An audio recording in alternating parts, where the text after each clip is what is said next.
السلام علیکم ورحمۃ اللہ تعالی وبرکاتہ۔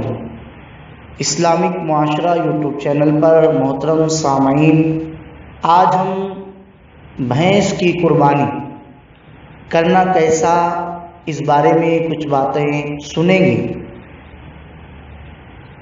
جواب سنتے ہیں کہ بھینس کی قربانی کرنا بالکل جائز ہے، جس طریقے سے اونٹ اور دیگر بڑے جانور جن پر 7 لوگوں کی قربانی جائز ہے، بالکل اسی طریقے سے بھینس پر بھی 7 افراد کا نام لے کر قربانی کرنا جائز ہے۔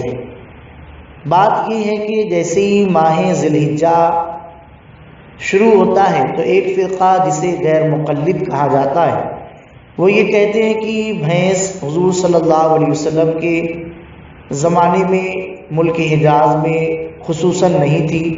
اب کتاب و سنت میں خصوصی طور پر اس کا ذکر بھی نہیں ملتا کہ پنجاب وغیرہ ملک عجم میں پائی جانے والی چیز ہے، اس لیے اس کی قربانی جائز نہیں ہے۔ تو یہاں پر ہم یہ سمجھتے ہیں کہ بہت ساری ایسی چیزیں ہیں جن کا آج ہم استعمال کرتے ہیں اور کتاب و سنت سے اسے جائز سمجھ کر استعمال کرتے ہیں، تو ایسے ہی کتاب و سنت سے ہم اسے بھی، بھینس کو بھی جائز سمجھ کر اصول کی بنیاد پر قربانی کرتے ہیں۔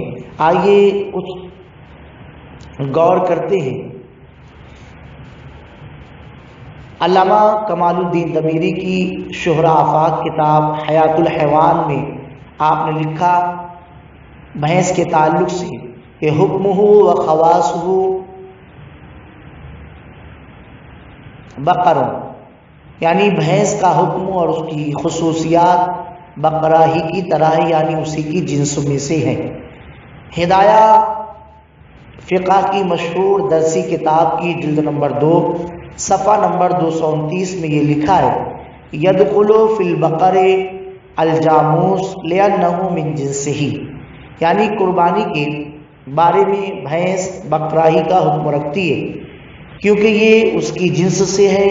امام ابو بکر بن ابی شیبہ نے کہا باب الزکوٰۃ میں زکوٰۃ کے احکام بیان کرتے ہوئے کہا کہ ایک جماعت باسناد اس بات کو درج کرتی ہے کہ جو حکم بقرہ کا ہے زکوٰۃ میں وہی بھینس کا بھی ہے، کہ دونوں کو ایک ہی حکم میں ذکر کر دیا گیا ہے۔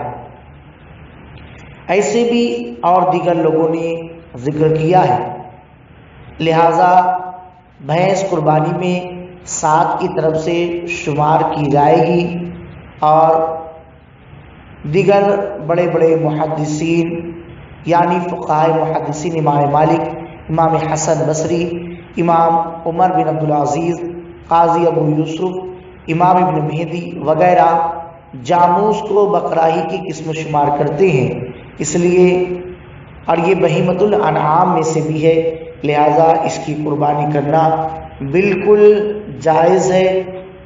اور مذہب حنفی وغیرہ میں بھینس کی قربانی جائز ہے، جسے ہمارے فقہاء کرام نے بڑی تفصیل کے ساتھ لکھا ہے۔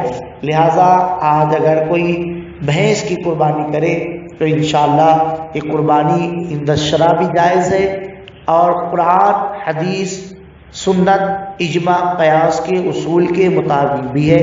اللہ تعالی ہمیں سمجھ عطا فرمائے۔ السلام علیکم۔